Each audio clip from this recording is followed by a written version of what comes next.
하나님 말씀 보시겠습니다. 우리가 함께 은혜 나눌 하나님 말씀은 히브리서 1장 1절에서 3절까지 말씀입니다. 함께 은혜 나눌 말씀은 히브리서 1장 1절에서 3절까지 말씀. 다 찾으셨으면 함께 한 목소리로 합독합니다. 시작. 옛적에 선지자들을 통하여 여러 부분과 여러 모양으로 우리 조상들에게 말씀하신 하나님이 이 모든 날 마지막에는 아들을 통하여 우리에게 말씀하셨으니 이 아들을 만유의 상속자로 세우시고 또 그로 말미암아 모든 세계를 지으셨느니라. 이는 하나님의 영광의 광채시요 그 본체의 형상이시니라. 그의 능력의 말씀으로 만물을 붙드시며 죄를 정결하게 하는 일을 하시고 높은 곳에 계신 지극히 크신 이의 우편에 앉으셨느니라. 아멘. 하나님의 말씀 예수 그리스도, 하나님의 말씀 예수 그리스도라는 제목으로 하나님 말씀 증거하도록 하겠습니다. 오늘부터 예고했던 대로 오후에는 히브리서 말씀을 살펴보도록 하겠습니다. 히브리서의 전체적인 개관은 성경 파노라마를 할 때 살펴봤기 때문에 그것을 참고하시기 바랍니다. 그래서 이제 본론으로 바로 들어갈 텐데, 들어가기에 앞서서 우리가 조금 생각해 봐야 되는 것은요, 히브리서의 배경과 기록 목적입니다. 히브리서는요, 저자와 수신자가 분명하게 드러나 있지는 않지만 어떤 배경과 어떤 목적으로 기록이 되어 있는지는 학자들 간의 일치를 보고 있거든요. 우선 히브리서의 배경은 핍박과 배도가 배경입니다. 유대교에 익숙한 자들이 복음을 듣고 개종하여 예수를 믿게 되었는데, 예수를 믿게 되었다라는 이유로, 믿는다라는 이유로 도처에 퍼져 있는 유대인들의 핍박이 너무나 심한 거예요. 여러분, 바울 사도가 전도를 할 때 그를 가장 많이 핍박한 자들이 누굽니까? 유대인들이거든요. 정말 심하게 핍박을 했죠. 사도 바울을 죽이지 않으면 잠도 자지 않겠다라고 하는 사람들이 한 40여 명이 되었을 정도로 유대인들의 핍박이 가장 심했어요. 그러므로 유대교에서 이제 그리스도인이 되었는데, 이들에 대한 핍박이 너무나 심하다 보니까 견디기가 힘든 거예요. 예수님을 믿었다면, 예수님을 주와 그리스도로 믿었다면 어떤 특별한 능력이 나타나서 자신을 핍박하는 자들에게 불을 내려버린다라거나, 그래서 꼼짝하지 못하도록 만드는 그런 어떤 표적이 나타나면 그래도 좀 견디기가 쉬울 것 같은데, 이건 뭐 예수를 믿어도 별다른 어떤 능력이 나타나고 있지 않더라는 것이죠. 오히려 더 심하게 핍박이 있는 거예요. 그리고 다시 오시겠다라고 약속하신 그리스도는 오실 기미를 보이지 않고 있습니다. 그래서 그들은요, 그리스도가 다스리실 나라와 그분께서 주실 축복에 대한 예언들이 실현이 될 수 없는 것으로 생각하고 점점 침륜에 빠져 들어가고 있었던 거예요. 때문에 그 중에 어떤 사람들은 나태해졌고요, 또 들은 말씀을 소중히 간직하지 않았으며, 그래서 그 큰 구원을 등한히 여기고 있었습니다. 더 나아가 그들은 더 이상 그들이 고백한 신앙이나 그들의 확신을 굳게 붙잡지 않았었고, 그래서 점차 그리스도인으로서의 삶의 모습은 미약하고 쇠퇴하여 갔으며, 어떤 사람들은 뒤로 물러가서 약속에 미치지 못할 위험에 처해 있었으며, 아직도 구약의 그런 의식들에 젖어 있는 사람들도 있었고, 짐짓 죄를 짓는 데까지 굴복함으로써 멸망에 빠져들어가는 그러한 위기에 처해져 있었다라는 거예요. 심지어 그리스도 안에서의 믿음을 포기하고 핍박이 너무나 심하다 보니까 다시 유대교로 돌아가야겠다라고 하는 그런 상황 가운데 처해져 있었습니다. 바로 이러한 상황에서 히브리서 기자는 히브리서를 기록하고 있는 거예요. 그렇다면 히브리서의 기록 목적이 무엇일까요? 단순히 유대교보다 그리스도교가 더 좋다, 더 훌륭한 것이다, 그러니 핍박을 조금 참고 인내해라. 이것이 목적일까요? 여러분, 히브리서를 받는 수신자들이 처한 상황과 여러 문제들은요, 거의 역사 속 모든 교회가 안고 있었던 것들이고요, 오늘날 기독교계의 보편적인 상태를 대변합니다. 그러므로 이 히브리서의 말씀은 그때 그 시절의 말씀이 아니라 오늘날 우리에게도 아주 절실한 말씀이 된다라는 거예요. 때문에 히브리서의 기록 목적은 퇴보하는 성도의 영적 상태에 답을 제공하고 병폐와 위험성을 경고하며 오류 없는 치유책을 알게 하려는 데 목적이 있습니다. 그 영적 상태의 답과 치유책이 무엇일까요? 여러분, 모든 연약함, 신앙생활을 함에 있어서 모든 연약함과 불신앙의 태도는요, 예수 그리스도가 누구시며 그의 사역으로 말미암는 구원이 참으로 무엇인지를 아는 지식과 믿음의 결핍에서 옵니다. 때문에 해답은 다시 복음 앞으로예요. 예수 그리스도는 누구시며 그가 무슨 일을 행하셨는지를 상기시켜 주는 것, 이 복음에 해답이 있다라는 것이죠.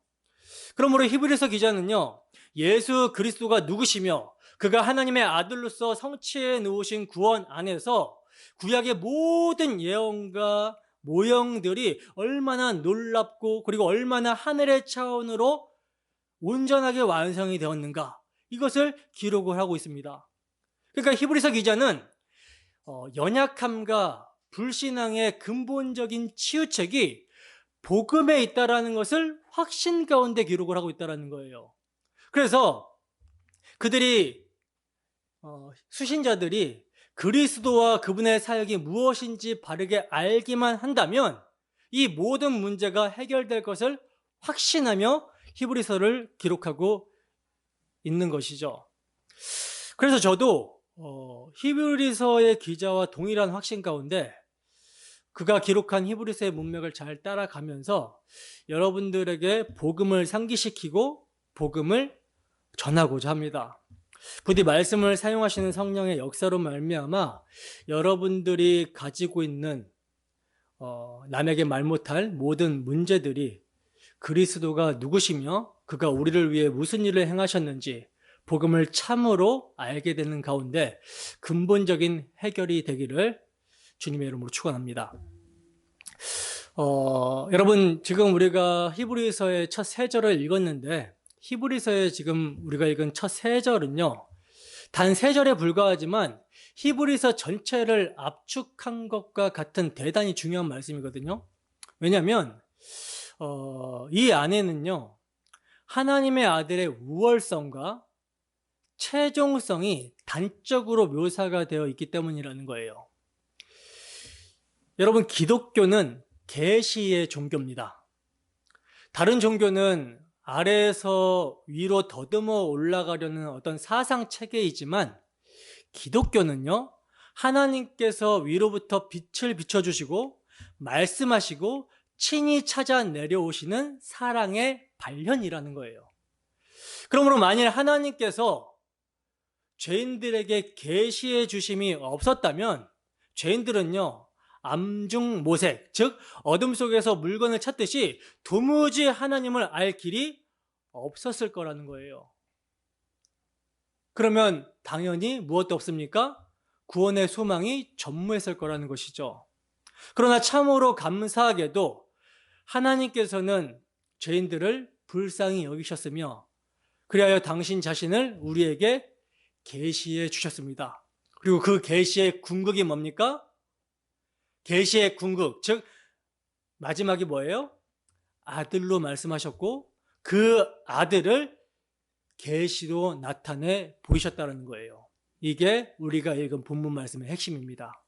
자, 본문 1절에서 2절 말씀 함께 읽어보겠습니다. 시작. 옛적에 선지자들을 통하여 여러 부분과 여러 모양으로 우리 조상들에게 말씀하신 하나님이 이 모든 날 마지막에는 아들을 통하여 우리에게 말씀하셨으니 이 아들을 만유의 상속자로 세우시고 또 그로 말미암아 모든 세계를 지으셨느니라. 아멘. 지금 우리가 읽은 1절과 2절은요, 대칭적 대조를 이루고 있거든요. 그래서 옛적의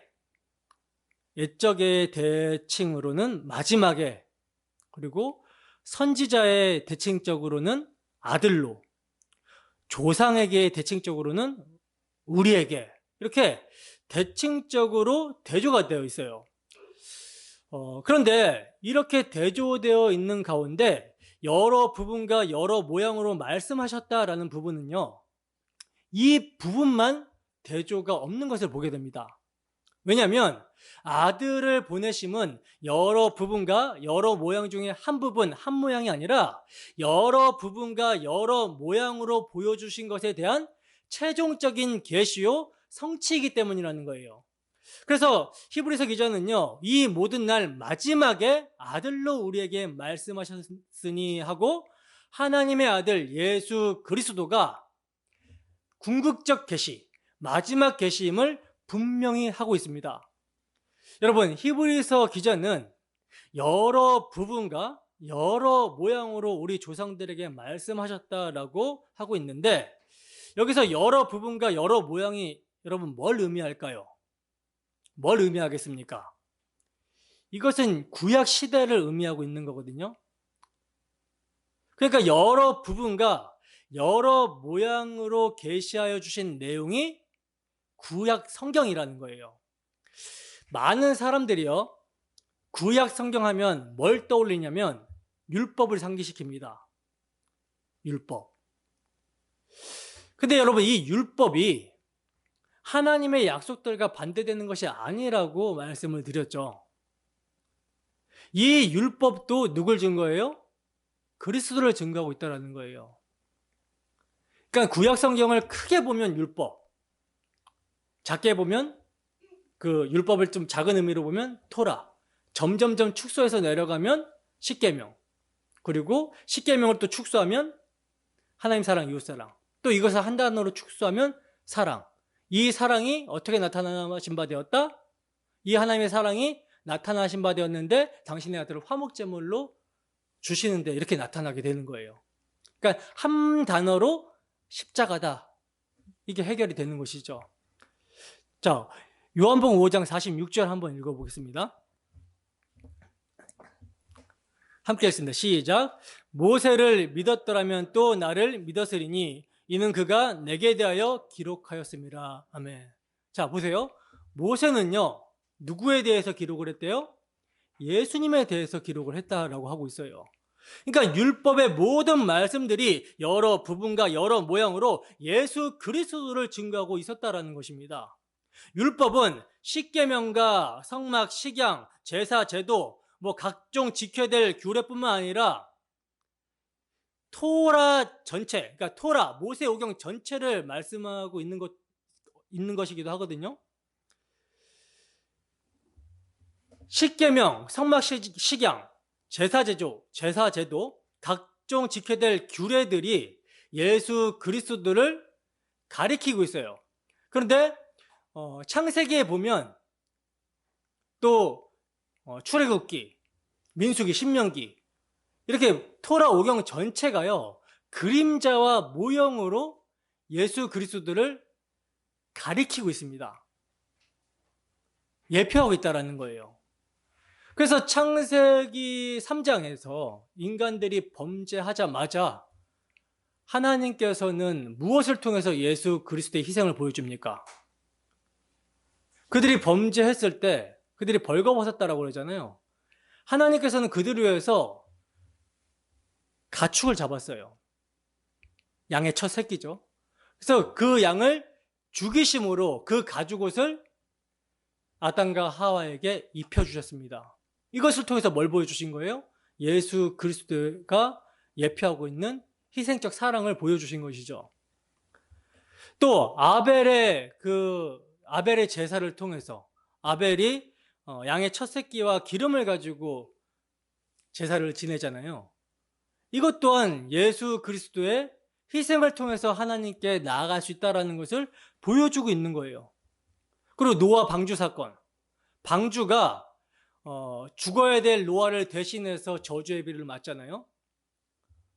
그리고 방주 안에서 나와서 번제를 드렸을 때, 정결한 짐승을 잡아서 범죄를 드렸을 때 하나님께서 이것을 기뻐 받으시고 다시는 저주하지 않겠다라고 그러죠. 이것도 그리스도에 대한 예표와 모형입니다. 또 아브라함에게는 그는 선지자라 이렇게 성경이 얘기하고 있고, 하나님께서 번제할 어린 양을 예비해 놓으셨을 것이다 라고 아브라함이 이삭에게 이야기를 하잖아요. 이것대로 하나님께서는 이삭이 죽을 그 자리에 순양을 예비해 놓으셔서 이삭 대신에 순양이 번제로 드려집니다. 이때 아브라함이 뭘 본 거예요? 예수 그리스도께서 오실 것을 미리 보고 기뻐하고 즐거워했다고 신약 성경이 이야기하고 있죠. 이것도 예수 그리스도에 대한 예표. 이삭도 뭘 보여주고 있습니까? 인간의 혈과 육이 끊어져서 여자의 후손이 나오게 된다라는 예수 그리스도 성육신을 보여주고 있는 것이죠. 그리고 야곱 같은 경우도 맏아들 예서의 옷을 입고 아버지에게 축복을 받는 그림. 이 그림을 통해서 우리가 맏아들 예수 그리스도를 또 안에서 하나님 아버지로부터 축복을 받게 되는 그 예수님에 대한 계시. 그리스도로 말미암아 복을 받고 있는 그런 모습을 예표로 보여주고 있는 것이고, 또 성경 인물 중에 유다도 자신을 담보로 하는 그런 모습에서도 예수님의 희생을 보여주고 있는 것이고, 요셉도 형제들의 미움을 받고 이방인에게 팔리지만 나중에 총리가 되어 형제들을 구원하는 모습으로 예수 그리스도를 모형하고 있는 거예요. 출애굽기를 보면 유월절 어린 양의 희생으로 이스라엘 백성들이 구원을 받게 되죠. 이 모습도 예수 그리스도에 대한 예표입니다. 유월절 어린 양으로 죽으실 예수 그리스도에 대한 예표. 십계명의 돌판이 이스라엘 백성들의 범죄로 깨어지고 우상숭배로 깨어지고, 두 번째 돌판이 언약궤로 들어가는 모습을 통해서도 율법 자체이신 예수 그리스도가 죄인들에게 떨어지게 되면, 직접 떨어지게 되면 죄인들 다 죽습니다. 그죠? 산상수훈의 말씀으로 떨어지게 되면 다 죽어요. 그런데 그 예수님이 십자가에서 깨어지고 이제 영으로, 그리스도의 영으로 우리 안에 심겨지게 되는 모습으로 그리스도를 예표하고 있는 것이고, 또 종의 규례를 통해서도 복음을 계시하고 있고, 성막의 식양과 그 여러 기구들의 모습을 통해서도 복음을 계시합니다. 제사장의 옷과 대제사장의 옷을 통해서도 복음을 계시하고 있고, 제사장의 사역을 통해서도 예수 그리스도의 사역을 계시하고 있고, 레위기의 제사 제도를 통해서, 민수기의 강야 생활을 통해서, 신명기의 율법 설교에서도 다 예수 그리스도가 계시가 되고 있어요. 토라 전체가, 모세오경 전체가 예수님에 대한 이야기로 가득 차 있습니다. 그래서 여러분, 모든 구약 성경의 중심, 핵심 주제는 예수 그리스도며, 예수 그리스도를 여러 부분과 여러 모양으로 증거를 하고 있다는 거예요. 그래서 예수님께서도 뭐라고 말씀하십니까? 요한복음 5장 39절에서 너희가 영생을 얻기 위해서 성경을 상고하는데 이 성경이 나에 대해서 증거하는 거야, 이렇게 말씀을 하시죠. 그러니까 모든 성경이, 구약의 모든 성경이 예수 그리스도를 증거하고 있었다라는 거예요. 다만 이 예수 그리스도의 복음을 가리키고 있었던 구약 성경이, 복음이 조문이라는 보자기에 쌓여 있었을 뿐이라는 것입니다. 수건에 이렇게 덮여 있었다라는 거예요. 여러분, 하나님께서는 자기 아들을 모든 날 마지막에 보내시기에 앞서서 이 엄청난 비밀을 그리스도의 영이 임한 믿음의 선진들, 즉 조상들을 통하여 여러 부분과 여러 모양, 즉 모형과 그림자로 보여주셨다라는 거예요. 그렇기 때문에 구약 성경은요, 밝히 드러난 신약 성경의 빛 아래에서 해석되어져야 되며, 신약 성경은 구약 성경의 증거에 의하여 입증이 되어야 돼요.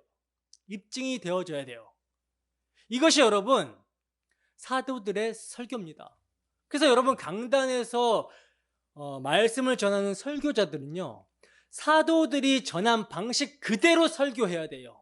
이게 바른 설교입니다. 따라서 여러분, 구약의 그림자가 신약에서 실체로 나타나셨다라는 증거가 히브리서의 핵심 증거이며, 그래서 히브리서에서는요, 옛 언약과 새 언약이라는 이 대조가 처음부터 끝까지 계속되고 있어요. 그러므로 예수 그리스도는 마지막 계시라는 것입니다. 더 이상 나타내고 보여줄 계시는 있다 없다? 없다라는 거예요. 자, 예수 그리스도가 마지막 계시라고 하는 이 점에 있어서 한 가지 좀 짚고 넘어가야 될 점이 있는데, 그게 뭐냐면 말세에 대한 개념입니다. 말세에 대한 개념. 성경은 최종 계시가 나타난 때부터를 말세로 보고 있거든요. 이 모든 날 마지막에라고 말씀한 히브리서 저자는 이제 자기를 단번에 제사 드려 죄를 없게 하시려고 세상 끝에 나타나셨느니라 하고, 세상 끝이라고 9장 26절에서 말씀을 하고 있어요. 그래서 바울 서신이나 요한 서신에서도 당시를 마지막 때라고 표현한 이유가 여기에 있다라는 것이죠. 이 점이 다니엘서에 등장하는 신상을 통해서도 나타났는데, 다니엘서 2장 34절에서 35절 말씀 우리가 함께 읽어보도록 하겠습니다. 시작. 또 왕이 보신즉 손대지 아니한 돌이 나와서 신상의 새와 진흙에 발을 쳐서 부서뜨리매, 그때의 새와 진흙과 녹과 은과 금이 다 부서져 여름타작마당에 겨같이 되어 바람에 불려간 곳이 없었고, 우상을 친 돌은 태산을 이루어 온 세계에 가득하였나이다. 아멘. 자, 보시면 이 말씀은요, 지금 다니엘이 느부갓네살 왕의 꿈을 이야기를 해주면서 이 말씀 자체를 계시로 받고 있는 대목인데, 사람이 손대지 아니한 돌이 나와서 신상의 발을 쳐서 부서뜨리고 있어요. 신상의 머리는 뭘 상징합니까? 바벨론을 상징하고요. 당시의 바벨론을 상징하고, 가슴과 팔은요, 바사 페르시아를 상징해요. 그리고 배와 허벅지는 헬라, 알렉산더 그 헬라를 상징하고, 발은 이제 로마를 상징하거든요. 근데 이 발이, 이 신상의 발 부분이 사람이 손대지 아니한 돌에 의해서 박살이 나는 거예요. 이것은요, 그리스도께서 로마 시대에 오셔서 대속 죽음과 부활로 말미암아, 그러니까 죽으시고 다시 사심을 통해서 승리하신 바로 이때부터가 계시사적인 종말인 것을 말씀하고 있는 것입니다. 이제 더 이상 보여줄 계시가 있다 없다? 없다라는 거예요. 그렇기 때문에 여러분, 우리는요, 우리에게 충족된 계시를 주신 하나님께 감사해야 되는 거예요. 우리는 이 최종적으로 확증이 된 계시로 만족을 해야 되는 것이며, 이 계시에 대하여 성실하게 응답해야 마땅합니다. 그러니까 이 계시가 우리의 최종적인 권위이고 최종적인 기준이 되어야 된다는 거예요. 본문 3절 읽어보겠습니다. 시작. 이는 하나님의 영광의 광채시요 그 본체의 형상이시라. 그의 능력의 말씀으로 만물을 붙드시며 죄를 정결하게 하는 일을 하시고, 높은 곳에 계신 지극히 크신 이의 우편에 앉으셨느니라. 아멘. 지금 보시면 3절은 이는이라는 말로 시작이 되고 있는데, 이 이는이라는 말은요, 2절에서 아들로 우리에게 말씀하셨으니 라고 한 아들을 가리키는 말씀이거든요. 이 우리에게 말씀하신 아들 되시는 분이 누구냐면 바로 하나님의 영광의 광채시고 그 본체의 형상이라고 히브리서 기자는 말씀하고 있는 거예요. 쉽게 표현하면 영광 중에 계신 볼 수 없는 하나님께서 인간이 볼 수 있도록 어떻게 하셨다? 나타내셨다라는 것입니다. 성경은 기록된 계시고요, 말씀이 육신이 되신 임마누엘 사건은 나타내신 계시라는 거예요. 나타내신 계시. 이 점을 요한복음에서는 이렇게 말씀합니다. 본래 하나님을 본 사람이 없으되 아버지 품속에 있는 독생하신 하나님이 나타내셨느니라. 주님께서도 친히 당신 자신을 뭐라고 말씀합니까? 나를 본 자는 아버지를 보았거늘 어찌하여 아버지를 보이라 하느냐라고 빌립에게 말씀을 하시죠. 여러분, 나타내셨다라는 것은요, 도장을 찍으면 거기에 분명히 날인이 나타나듯이 하나님의 본체의 형상을 그렇게 나타내셨다라는 거예요. 그리고 이렇게 하시면요, 뭐 어쩌다가 그렇게 된 것이 아니라 우연하게 된 일이 아니라 구약 성경을 통하여 언약과 율법과 그림자와 예언으로 말씀하신 하나님께서 때가 찬 경륜 가운데 나타내신 주권적인 사건이라는 것이죠. 성육신은요, 여러분, 최초요, 최종적인 계시가 나타난 사건입니다. 그러므로 그 나타내신 아들이 2절에서는 모든 세계를 창조하신 분이라고 말씀했는데 3절에서는 만물을 붙드시는 보존자시며 만유의 상속자이신 소유주가 되신다라고 말씀을 하고 있어요. 그러니까 예수님이 누구신가? 예수님은 이러한 분이라는 것이죠. 근데 그렇게 하나님의 영광의 강체시오 본체의 형상이시며 모든 세계를 창조하시고 만물을 붙드시며 보존하시는 만유의 상속자 되시는 분이 지금 어떤 사역을 하셨다고 히브리서 기자는 기록을 하고 있습니까? 죄를 정결하게 하는 일을 하시고 높은 곳에 계신 지극히 크신 이의 우편에 앉으셨느니라 하고 말씀을 합니다.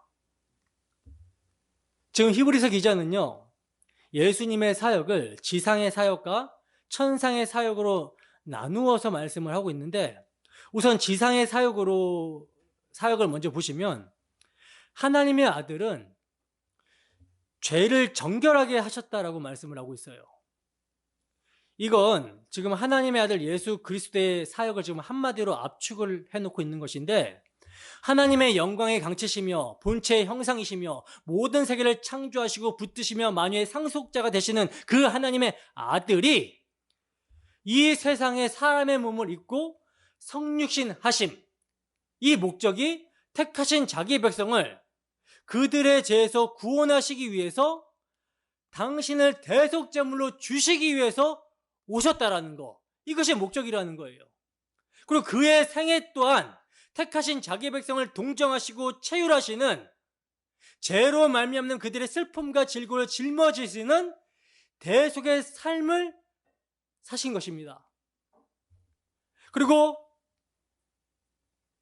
그 하나님의 아들이 십자가에 달려 죽으심은 택하신 자기 백성의 모든 죄가 되어 대속의 피를 흘리심으로 말미암아 그들을 대속하셨다라는 거예요. 이것이 한마디로 압축되고 있는 것이 죄를 정결하게 하셨다라고 하는 거예요. 그래야 택하신 모든 백성들의 죄가 어떻게 됩니까? 사해지고 깨끗하고 정결하게 되어서 의롭다 하심을 얻게 되었다라는 것이죠. 그리고 이것을 무엇으로 확증하셨다? 부활로 확증하십니다. 죄를 속량하셨다, 죄의 값을 치르셨다라는 것을 예수님께서 사망 권세를 이기심으로 부활로 확증해서 보여주신 거예요. 이것이 바로 그리스도의 지상에서의 사역입니다. 그리고는 이제 그 그리스도께서 지상의 사역을 마치시고 승천하시사 하나님의 보좌 우편에 앉으시죠. 그리고 하시는 일이 무엇입니까? 약속하신 성령을 아버지께로부터 받아서 택하신 백성들에게 보내주시고, 그래서 당신이 성취하신 복음을 성도들에게 적용시키시는 거예요. 그리하여 그들을 통치하시고 다스리시는 일을 하나님 보좌 우편에서 하시는 것입니다. 그리고 거기서 당신의 사역을 근거로 해서 또 무엇을 하고 계시냐면 우리를 위해서 중보하고 계시는 거예요. 지금도. 따라서 여러분, 예수님은 누구신가? 예수님은 하나님의 영광의 강체시며 본체의 형상이시다. 그는 창조주시며 만물을 붙드시며 만유의 후사가 되시는 분이시다. 그 예수 그리스도가, 그 하나님의 아들이 무슨 일을 행하셨는가? 여러분, 하나님의 아들의 사명은 하나님의 마지막 계시인 참 선지자가 되시고요, 택하신 자들의 죄를 정결하게 하시는 참 대제사장 되시며 위엄의 우편에 앉으신 참 왕이 되십니다. 그리하여 그분이 하나님의 모든 약속의 궁극적인 실체가 되신다는 거예요. 여러분, 이보다 더 아들에 대해서 어떻게 증거할 수 있겠습니까? 이러한 아들을 여러분 믿으십니까? 그렇다면 우리에게 부족한 것이 있어요, 없어요? 부족한 것이 없는 것이죠. 그러므로 여러분, 히브리서의 수신자들의 연약함과 불신앙이 왜 생기게 되었는지, 왜 다시 유대교로 돌아가 자기 의를 챙기는 쪽으로 돌아가려고 했는지는요, 그들에게 이 하나님의 아들의 복음이 참으로 복음이 되지 않아서라고밖에 말할 수 없는 거예요. 그러나 성령이 임하여, 정말 성령이 임하여 예수 그리스도와 그분의 사역을 알게 되었다면, 그래야 하나님의 마지막 계시이며 완전하고 영원한 제물이 되시고 대제사장 되신 예수 그리스도의 피로 죄사함을 받았고 성령을 선물로 받아서 그분의 통치를 받게 되었다면, 이것은요, 천하를 얻는 것보다 더 나은 것입니다. 성령의 역사로 이 복음을 듣고 믿게 될 때 우리는요, 이 복음에 담긴 하나님의 약속, 이것으로 말미암아 소망을 가지게 되고, 이 소망으로 말미암아 모든 것을 참으며 모든 것을 바라며 모든 것을 견디게 되는 거예요. 믿음으로 세상을 이기게 되는 것입니다. 그렇기 때문에 그 아들의 음성에 우리가 귀를 기울여야 된다는 거예요. 그 아들을 증거하시는 말씀을 사용하셔서 증거하시는 성령의 음성에 우리가 귀를 기울여야 되는 것입니다. 오늘 저와 여러분이 누구를 위하여 창조가 되었습니까? 성경은 그 아들을 위하여 창조가 되었다라고 말씀합니다. 그렇다면 우리의 관심이 어디로 가 있어야 되겠어요? 우리의 가정을 위한 예수님이 아니라 예수님을 위한 우리의 가정입니다. 우리 교회를 위한 예수님이 아니라 예수님을 위한 우리 교회가 되어야 됩니다. 그리하여 살아도 예수님을 위하여, 죽어도 예수님을 위하여 살아가는 사람이 예수 믿는 자들이라는 거예요. 그 아들에게 입맞추는 사람입니다. 여러분, 아들로 말씀하신 이유로 세상은요, 종말이에요. 그리고 우리는요, 오늘 우리는 그 종말의 끝에 서 있습니다. 그 종말의 끝에 서 있는 우리가 무엇을 바라봐야 안전하겠습니까? 우리 주 예수 그리스도입니다. 그러므로 나와 세상은 간 것 없고 구속한 주님만 보이기를 소원합니다. 성경 한 곳만 함께 읽고 마치도록 하겠습니다.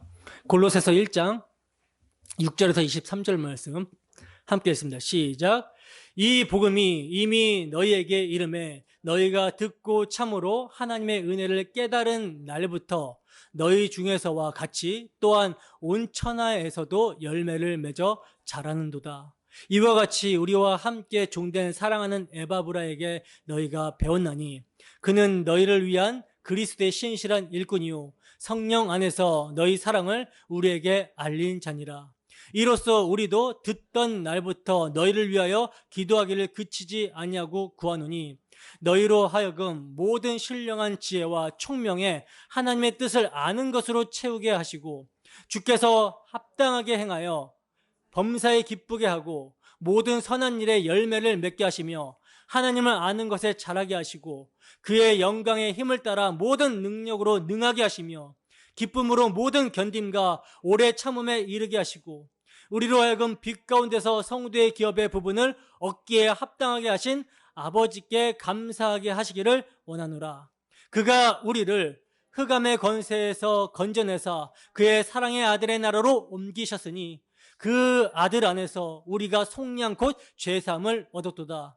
그는 보이지 아니하는 하나님의 형상이시오 모든 피조물보다 먼저 나신 이시니 만물이 그에게서 창조되되 하늘과 땅에서 보이는 것들과 보이지 않는 것들과 혹은 왕권들이나 주권들이나 통치자들이나 권세들이나 만물이 다 그로 말미암고 그를 위하여 창조되었고 또한 그가 만물보다 먼저 계시고 만물이 그 안에 함께 섰느니라. 그는 몸인 교회의 머리시라.